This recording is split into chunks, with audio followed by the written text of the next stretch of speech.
Is that a zero? This one I think you just your pH calculation. I'm going to take, no, I'm all your yeah. Some of those things are good to study with, so. All right, guys, so if you are doing a lab, eyes up. I'll wait on you guys because I can't have too many little mishaps here because we do have some expensive equipment. So this is kind of our, not our grand finale lab, but this is one of the more advanced labs that you would do. And it's called a titration. You've done titration, you've done a simulated one, and so you'll see the setup is very similar to what you saw in your simulation before break. So this lab has two parts to it. So on your paper, you might want to write down some of these details because it'll help you organize your thoughts as you go. Like I said, you'll be working in groups of 2 or 3 based on like how many people are going to be running back to the back shortly. So part 1, you have to standardize the solution, and standardizing the solution just means that you're going to find appropriate concentrations or its true concentration. So standardizing the solution is going to be us finding the molarity of sodium hydroxide. So that's really what part 1 is going to make us do. But we're going to utilize sodium hydroxide in a burette, and so I'll show you the burette back here as I kind of talk. The burette is our big piece of glass.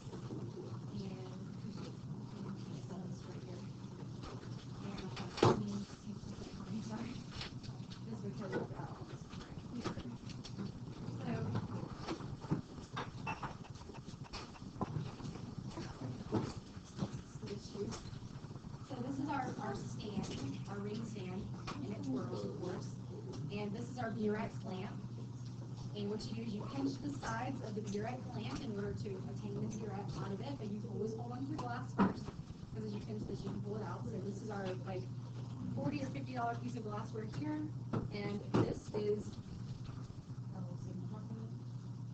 this piece here is like $40 or $50. This little tiny piece here is $65. So just be very careful. I've had one person break one before. And so this has sodium hydroxide in it, so it's a strong base. Sacrifices for you guys. So the stopcock here is we're going to put our liquid into our burette. The stopcock in the perpendicular position is off, meaning nothing will flow through. When you turn it to the parallel position, liquid will flow through. And so what we'll start off up here is there's a 0 mark up here, so it's 0.00 to appropriate sig figs. And all the way down, you'll see a line right here that's 50.00 milliliters. Whenever you're titrating and you're letting liquid come out of this, you will never go below the 50 milliliter mark, because we don't have any indication of volume down below that, so we don't know how much we've added. That will be able to actually calculate anything from that. So we're going to leave it in the parallel or perpendicular position for now. I'll put it back in here. And so as you need to, you can take it in and out.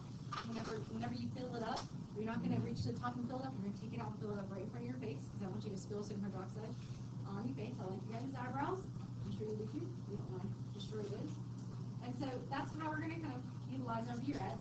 Our analyte, or the substance, maybe something else we might be analyzing, will go into a flask. It will go beneath the burette. And whenever you are titrating, many of you likely just turn this way so you have some space behind the burette. And so whenever you're titrating, what you'll do is turn the stopcock quickly, and it's my left hand very well, quickly in a circle, and it'll dispense about 1 milliliter or less at one time. And over the course of the reaction, our acid and base will react in our flask, and we're going to have phenolphthalein in there. What color does phenolphthalein change? Clear to pink, right. So that color change will indicate to us that we were at our equivalence point, and then we would stop and kind of observe, look for data, and then calculate.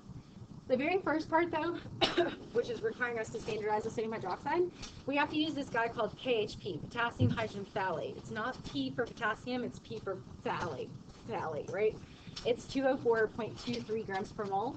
That's your molar mass. You will definitely need that. It is written in your lab as well, but I know you'll forget, so just note that. It's up here in red. After you get that part done, you'll move on to part 2. And at this point in time, once you've got all your data, you're able to calculate the molarity of sodium hydroxide. So you'll have that as a known value.